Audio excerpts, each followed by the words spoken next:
여러분, 이삭이 누굽니까? 오늘 본문에 나오는 이삭,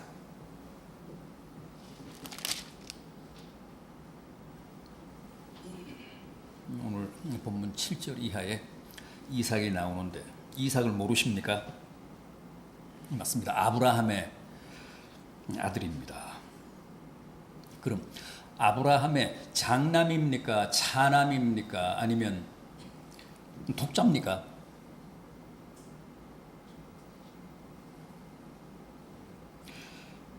백세에 얻은 독자죠. 성경은 어디서나 그렇게 말씀합니다. 이삭이 아브라함의 독자라고 합니다. 창세기 22장 12절입니다. 네가 네 독자까지도 내게 아끼지 아니하였으니 이제야 네가 하나님을 경외하는 줄 알겠노라. 역시 창세기 22장 16절 이하입니다. 네가 이같이 행하여 내 독자도 아끼지 아니하였은즉 내가 내게 큰 복을 주고 내 씨가 크게 번성하여 하늘의 별과 같고 바닷가의 모래와 같게 하리라. 히브리서 11장 17절입니다. 아브라함은 시험을 받을 때에 믿음으로 이삭을 드렸으니 그는 약속을 받은 자로 돼 그 외아들을 드렸느니라.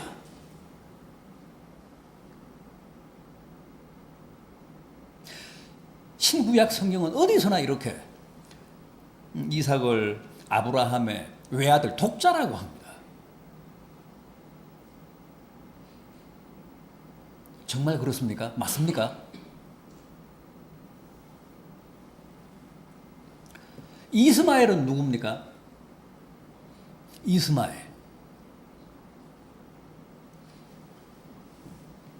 이스마엘도 아브라함의 아들 아닙니까? 비록 첩일망정 하갈에게서 이삭보다 먼저 얻은 아브라함의 자식 아닙니까? 아브라함의 장남 아닙니까?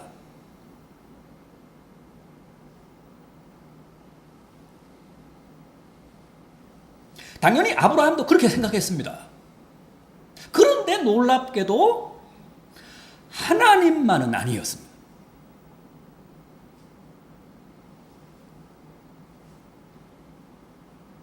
본문 7절을 보면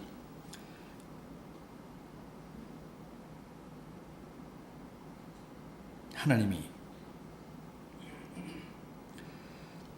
아브라함의 씨라고 해서 다 그의 자식은 아니라고 하시며 오직 이삭만을 아브라함의 아들이라고 하십니다.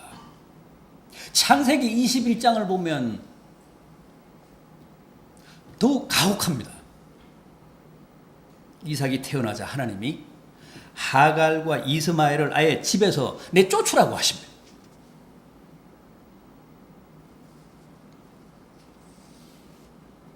그래서 아브라함이 그 아들로 인해 이스마엘로 인해 매우 근심했다고 합니다. 하나님은 내쫓으라고 하시는데 네 아들이 아니라고 하시는데 아브라함은 이스마엘도 자기 아들이거든요. 차마 내쫓지를 못해서 괴로워했다고 합니다. 그러나 어쩌겠습니까? 하나님의 명령이신데 결국 하갈과 이스마엘은 광야로 쫓겨납니다. 그런데 그 배달은 아브라함의 두 아들 이삭과 이스마엘이 바로 지금의 이스라엘과 이슬람의 원조가 되지 않습니까?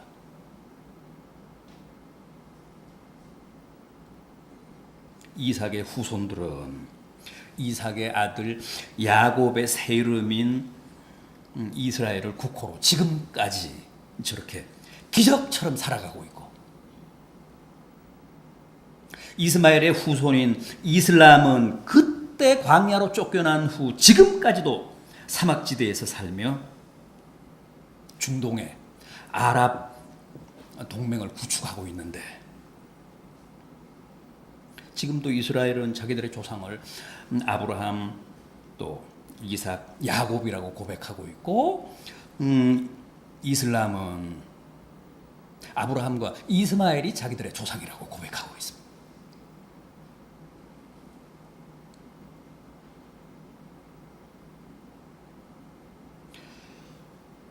그렇다면 여기서 제기되는 우리의 의문은, 아브라함도 이삭과 이스마엘을 다 자기 자식이라고 생각했는데 어째서 하나님은 굳이 이삭만을 아브라함의 자식으로 간주하시며 오직 그를 통해서만 당신의 기업을 잇게 하셨는가 하는 겁니다.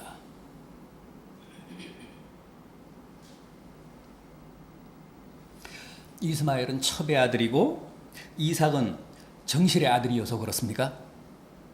그럼 이삭의 두 아들인 에서와 야곱은 또 뭡니까? 둘 다 똑같은 씨, 같은 배, 같은 시간에 나온 쌍둥이 아닙니까? 이삭과 에서와 야곱. 그런데도 오늘 본문 13절을 보십시오. 내가 야곱은 사랑하고 에서는 미워하였다 그러십니다. 따라서 이스마엘은 첩의 아들이어서 버림을 받고 이삭은 본처의 아들이어서 축복을 받았다는 말은 사리에 맞지가 않습니다.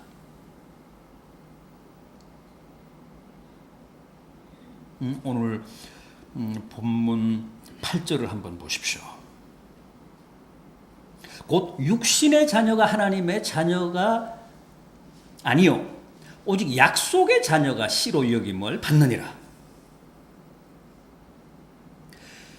정실의 아들이냐 첩의 아들이냐가 아니라 육신의 자녀냐 약속의 자녀냐가 그 운명을 결정한다고 합니다.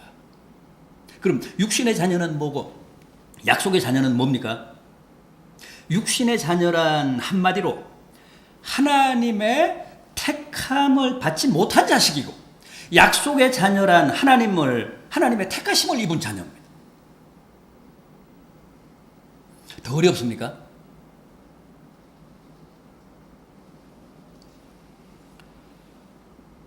아버지도 같고 어머니도 같고 생일도 같은 쌍둥이인데 하나님이 야곱은 사랑하시고 에서는 미워하신 것은, 야곱은 늘 이쁜 짓만 하고 무슨 에서는 늘 미운 짓만 했기 때문이 아니라 뭐라고요? 본문 11절 이하입니다. 오늘 본문 11절 이하입니다. 그 자식들이 아직 나지도 아니하고 무슨 선이나 악을 행하지도 아니한 때에 택하심을 따라 되는 하나님의 뜻이 행위로 말미암지 않고 오직 부르시는 이로 말미암아 서게 하려 하사 리브가에게 이르시되 큰 자가 어린 자를 섬기리라 하셨나니 기록된 바 내가 야곱은 사랑하고 에서는 미워하였다 하심과 같으니라. 이 말씀이 무슨 뜻입니까? 에서와 야곱 그 두 아들이 아직 이 세상에 태어나기도 전에, 그래서 아직은 무슨 선한 일이나 악을 행하기도 전에 하나님이 이미 야곱을 택하사 그를 사랑하시고 에서는 미워하셨다는 겁니다.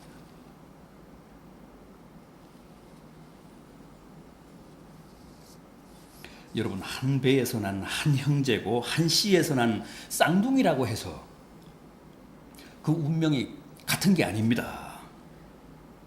하나님의 택하심을 입은 약속의 아들이냐 그렇지 못한 육신의 아들이냐가 이스라엘과 이삭을 가릅니다. 에서와 야곱을 가릅니다.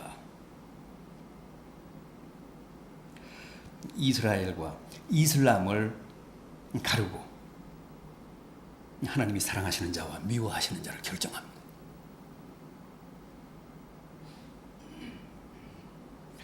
그런데도 우리는 늘 이걸 거꾸로 이해를 하고 거꾸로 생각하죠.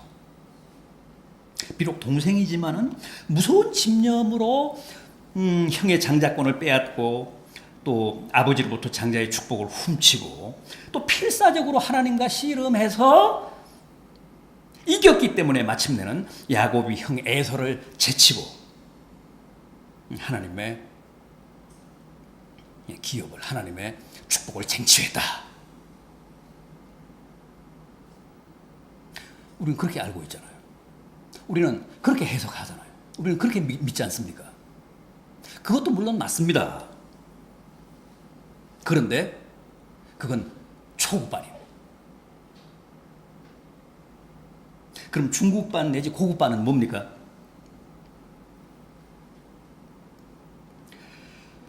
그렇게 지독하게 굴어서 하나님의 선택을 받고 차남이 장남된 게 아니고 실은 그 반대라는 거죠. 야곱은 이미 태어나기 전부터 하나님의 택하심을 입었기 때문에 그 운명이 그렇게 치열했다는 겁니다.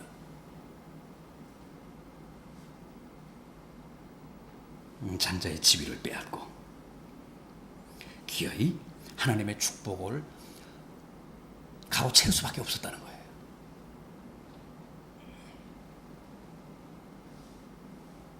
우리도 믿어서 택함받고 구원받은 게 아니라 창세 전에 이미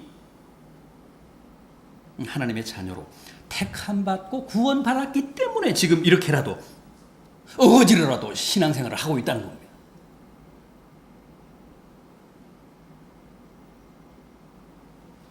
우리는 이 세상에 태어난 후에 남보다 좀 더 착하고 남보다 좀 더 양심적이고 뭔가 싹수가 보여서 남보다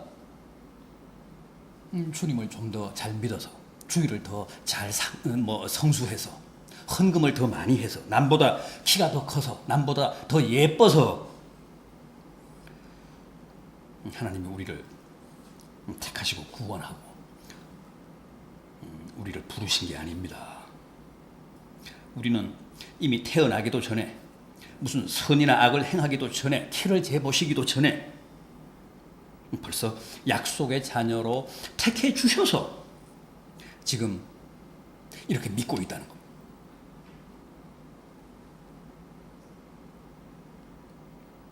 그러니까 택함이 먼저고 구원이 먼저고 믿음이 나중이라는 거예요. 그 다음이라는 겁니다. 제가 늘 그러지 않습니까? 믿음이 구원의 동기나 무슨 원인이나 전제가 아니고 도리어 구원의 결과고 열매고 구원의 물증이라는 겁니다.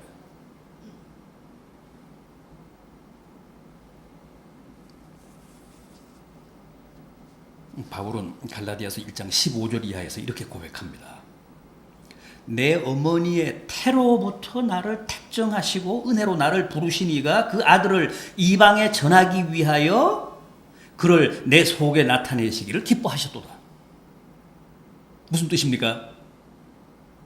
내가 다마스커스 도상에서 극적으로 회심을 했기 때문에 하나님이 그걸 가상히 여기사 나를 사도로 세우신 것이 아니라 이미 어머니 태에서부터 나를 택정하시고 부르셨기 때문에 그렇게 강제로 나를 회심시키사 이방인을 위한 사도가 되게 하셨다는 고백입니다. 얼마나 정확한 고백이고 얼마나 완벽한 확신인지 모릅니다. 이게 맞습니다.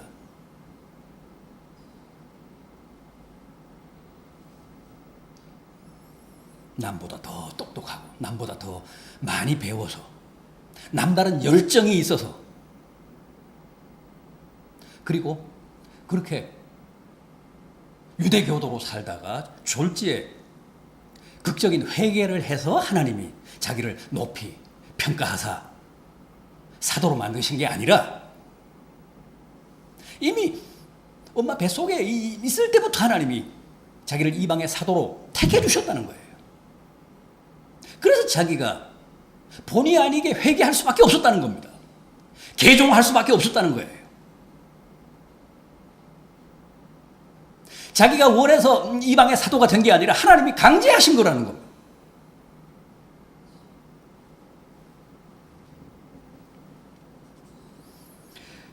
예레미야 1장 5절입니다. 내가 너를 모태에서 짓기 전에 이미 알았고 내가 뱃속에서 나오기 전에 이미 너를 성별하였고 너를 여러 나라의 선지자로 세웠노라. 하나님이 예레미야 선지자에게 하신 말씀입니다. 내가 너를 모태에서 짓기 전에 너가 엄마 뱃속에서 나오기도 전에 이미 너를 알았고 성별하였고 선지자로 세웠다.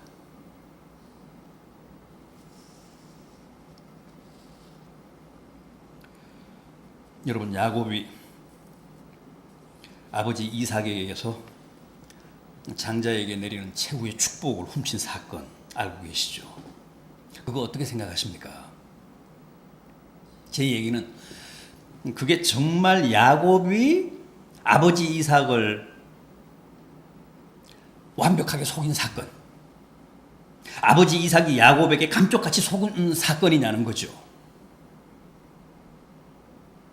저는 야곱이 자기 어머니인 리브가와 짜고 아버지 이삭을 속이고 형 에서의 축복을 가로챈 것이 아니라 반대로 아버지 이삭이 야곱을 완벽하게 속이고 에서에게 내릴 축복을 야곱에게 준 사건이라고 생각합니다. 생각해 보십시오. 이삭이 에서와 야곱 쌍둥이를 낳은 때가 60세였습니다. 60세 때 이삭이 에서와 야곱 쌍둥이를 낳았습니다. 그리고 야곱이 아버지 이삭을 속인 때는 야곱의 나이 약 20세쯤 된 때입니다. 그러니까 이삭의 나이는 약 80세쯤 된 때 야곱이 아버지 이삭으로부터 형 에서에게 내릴 장자의 축복을 훔칩니다. 80세 때. 나이가 많죠. 그런데 이삭은 그 후에도 100년을 더 살았습니다. 180세에 죽었습니다.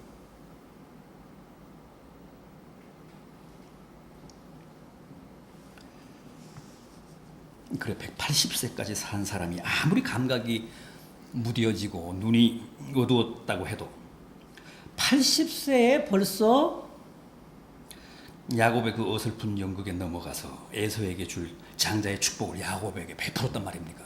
저는 못 믿습니다.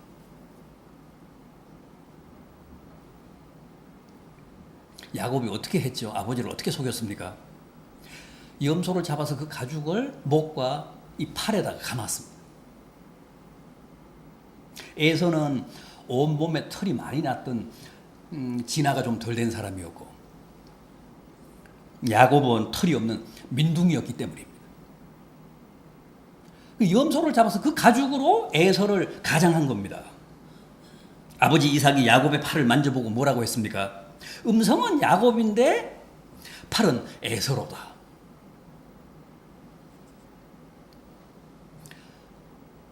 그게 말이 됩니까? 그렇게 속아줍니다. 염소털과 사람 털이 같습니까?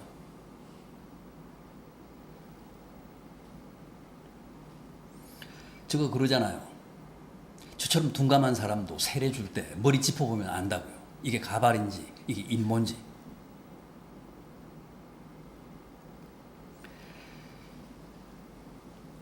고기도 그렇습니다. 야곱은 염소고기를 사냥해온 고기라며 아버지께 별미를 해드렸습니다. 에서는 사냥꾼이었거든요. 늘 사냥을 해와서 아버지께 별미를 바쳤습니다. 그래서 야곱이 염소를 잡아서 염소고기를 갖다 바치면서 이거 사냥해온 고기입니다. 집에서 기르는 짐승과 산짐승은 다르잖아요. 집돼지하고 멧돼지 맛이 다르잖아요. 닭고기와 꽁고기가 같습니까? 다르잖아요. 그런데도 이삭은 그렇게 어설프게 에서 행세를 한 야곱에게 속습니다. 아니, 속아줍니다. 그리고 마음껏 축복해줍니다. 그래서 지금도 야곱은 자기가 아버지를 완벽하게 속였다고 생각하고 있지만 사실은 그렇지 않습니다. 오히려 아버지 이삭이 야곱을 속인 겁니다. 아버지가 고수입니다. 아버지의 완전 범죄였습니다. 이삭은 이미 야곱이 쇼를 하고 있다는 사실을 알고 있었습니다. 그러면서도 모르는 척, 당하는 척 한 겁니다. 왜요? 그는 이미 하나님의 뜻을 알고 있었기 때문입니다. 에서가 아니라 하나님이 사랑하는 자는 정작 야곱이다. 야곱이 하나님의 약속의 아들이라는 사실을 이삭이 자신의 영성으로 알고 있었던 겁니다. 깨달은 겁니다. 야곱이 하나님의 기업을 승계할 택함받은 자식이라는 사실을 먼저 알았습니다. 그래서 하나님의 그 뜻에 승복하며 야곱에게 마음껏 속아줌으로써 하나님의 구속사에 협조한 겁니다. 일조한 겁니다.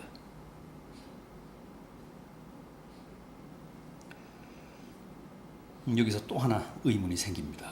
더 잘난 것도 아니고 또 반드시 야곱이어야 한다는 특별한 뭐가 있는 것도 아닌데 어째서 처음부터 에서는 안 되고 굳이 야곱이어야 했느냐는 겁니다.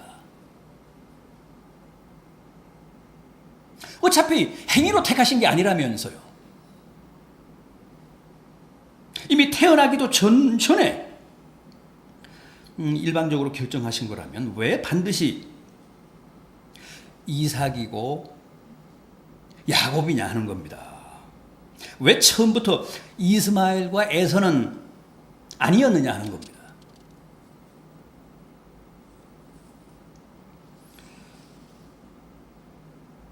솔직히 인간적으로 생각해 보면 에서가 훨씬 더 매력이 있습니다.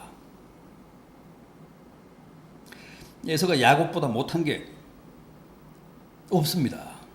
야곱은 늘 부엌에 쭈그리고 앉아 팥죽이나 쑤준 사람이었습니다. 에서는 남자답습니다. 늘 들에 나가서 산에 나가서 광야에 나가서 사냥을 하던 사람이었습니다. 그래서 어머니 리브가는 팥죽 쑤는 야곱을 더 좋아했고 아버지 이삭은 사냥하는 에서를 더 좋아했습니다. 늘 사냥해와서 고기를 대접하니까.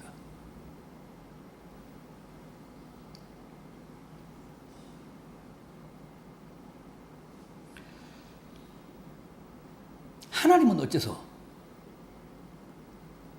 그다지 남자답지 못한 야곱을 더 사랑하셨을까요?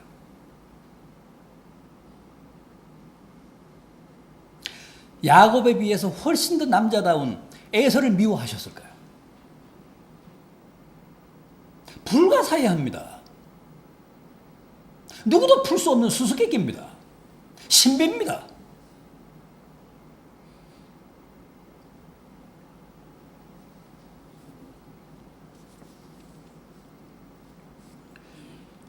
오늘이 광복 기념주일이고 내일이 광복 71돌입니다. 저는 지금도 가끔 그런 생각을 해봅니다. 일본 사람들은 왜 예수를 안 믿고 온갖 미신과 우상 숭배에 빠져 살까?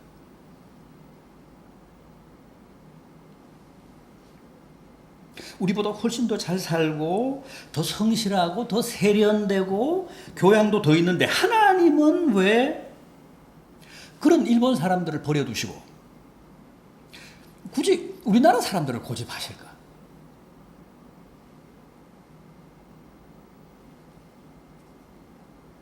그렇다고 우리가 하나님을 잘 믿는 것도 아니고 날마다 사고치고 개판치고 주님을 욕되게 하고 성령을 근심시키는데 뭐가 이쁘다고? 일본 사람들 아니고 우리나라 사람들일까?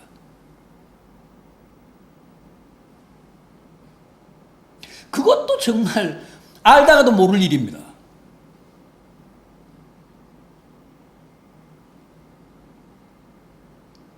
그런데 오늘 본문 14절 이하를 보면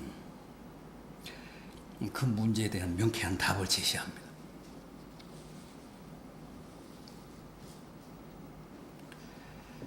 14절을 보면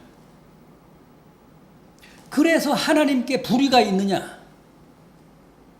그럴 수 없느니라. 15절입니다. 내가 긍휼히 여길 자를 긍휼히 여기고 불쌍히 여길 자를 불쌍히 여기느니라. 무슨 뜻입니까? 내가 누구를 긍휼히 여기고 누구를 불쌍히 여기든 그것은 순전히 내 뜻이라고 합니다. 내 마음이라고 합니다. 내 의지라고 합니다. 그것은 하나님의 고유한, 하나님의 신성한 주권 행위라고 강변하십니다.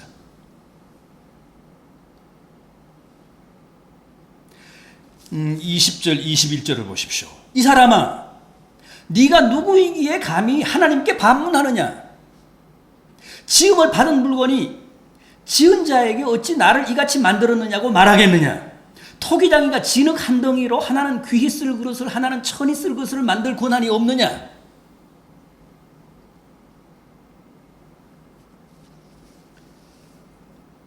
엿장수가 1분의 가위를 몇 번 치든 그것은 오직 엿장수 마음입니다. 하나님은 엿장수라고 하십니다.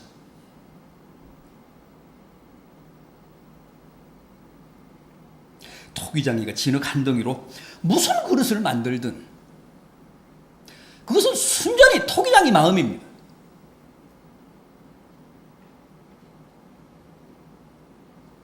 따라서 나는 왜 개밥 그릇을 만들고 나는 왜 뚝배기로 만들고 나는 왜 가마에서 끄집어내자 말자 깨뜨리느냐? 그렇게 문제제기, 그렇게 항의할 수 없다는 겁니다. 왜? 그건 토기장이 마음이니까. 토기장이의 고유한 주권이니까.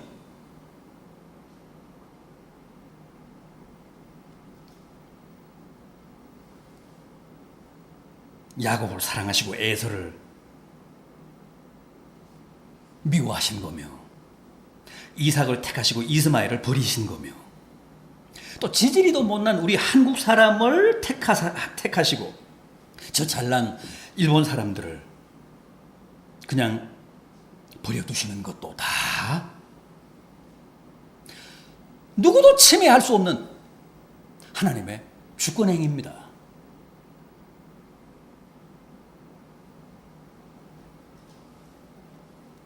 신성 불가침의 하나님의 뜻입니다.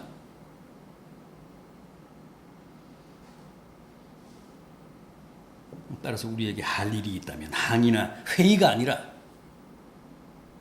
오직 감사할 것뿐이라는 겁니다.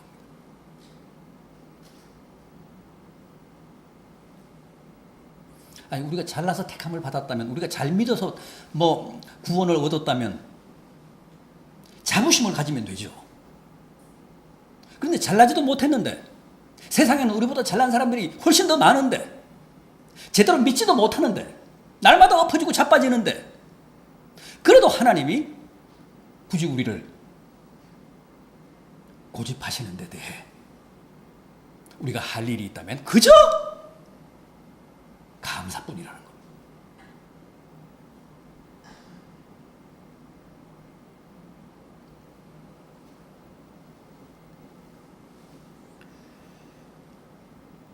하나님이 잘난 사람 다 두시고 못난 나를 택하신 데는 아무런 이유가 없습니다. 조건이 없습니다. 그냥 하나님이 당신의 임의대로 이삭은 택하시고 이스마엘은 버리신 겁니다. 야곱은 택하시고 에서는 미워하시고 긍휼히 여길 자는 그냥 긍휼히 여기시고 불쌍히 여길 자는